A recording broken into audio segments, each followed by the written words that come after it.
Fel ateb I hysbyseb mewn cylchgrawn ceffyle, y penderfynwyd allforio cob Cymraeg o Sir Aberteifi I dalaith New South Wales yn Awstralia. Eiddo I Ifor Lloyd, perchennog y fferm hon i'r gogledd o Aberaeron oedd y cob blwydd oed, ac fe gychwynodd I daith hir am Awstralia dros wythnos yn ôl.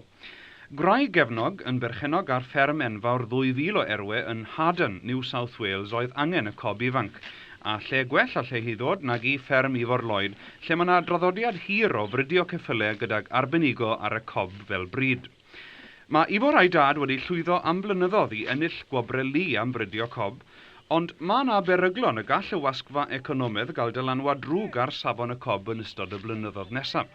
Mae bwyd ceffyle fel bwyd gwartheg wedi codi yn ei bris, a barn Ifor Lloyd yw y gall safon y cob syrthio'n isel o ganlyniad yn ystod sioe'r flwyddyn nesaf.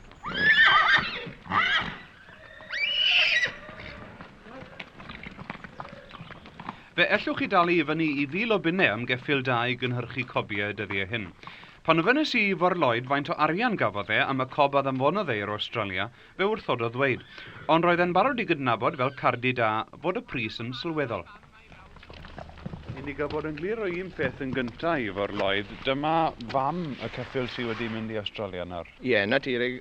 Hon yw Derwen Seren, a mae'n gaseg 10 oed nawr. A wrth gwrs mae llinach I mynd ôl I ddechrau'r ganrif hon. Pa mae'r fath alw am y cob Cymraeg yn Awstralia? Beth yw'r resymau bod nhw eisiau cael y cob draw na? Wel, y prif reswm yw wrth gwrs, erbyn hyn, mae'r merlod Cymreig bychen sydd efo nhw draw na, a mae'n ganodd ohonyn erbyn hyn, maen nhw'n ffeindio bod rheini nawr ddim yn addas ar gyfer pob oedran o blentyn a dyn, ac felly, mwyn safio arian felly, a hefyd wneud defnydd o stoc sydd efo nhw, fyddan nhw'n defnyddio'r cob Cymreig nawr sydd fyny at 15 llaw, I groesi efo'r merlod bychen yma, a wedyn fydden nhw'n gallu cynhyrchu allan o'r ddau yna rhywbeth fydd tair llawr 10 fyny at 4 llawr 10 ynddi, a fydd rheini'n addas ar gyfer pob oedran I farchogaeth a hefyd I yrru mewn harnes. Yw'r cob ddim yn greadu'r rhy fywio, godi ar gyfer plant bach? Hynny yw, mae'n taro fi fod yn geffyl sydd wrth I fod yn rhedeg wyt i'r rhedeg? O, di. Wel, mae wrth I fod yr un peth ein i'r Cymru I gyd wrth gwrs, ond mae'n awoniaeth mawr I gael rhwng I natur a hefyd rhyw gysineb ynddi. Mae e'n natur neis ofnadw, os dim byd o'i le arno fe a fedrith plentyn unrhyw oedran I drafod y cob Cymreig. A mae asgwrn da gyda hefyd yn dod? Asgwrn da, fel eich chi'n edrych ei glawr fyna nawr chi'n gallu gweld bod yna digon o gryfder o dan y felin a dyma beth sy'n isau ar ddynol erbyn heddiw oherwydd maen nhw'n ffeindio bod rhai mathau o fridiau, dyn nhw ddim digon cryf dan y felin ac o ganlyniad I hynny, dyn nhw ddim yn gallu cymeryd I marchogaeth a'i gyrru trwy'r dydd ynddi.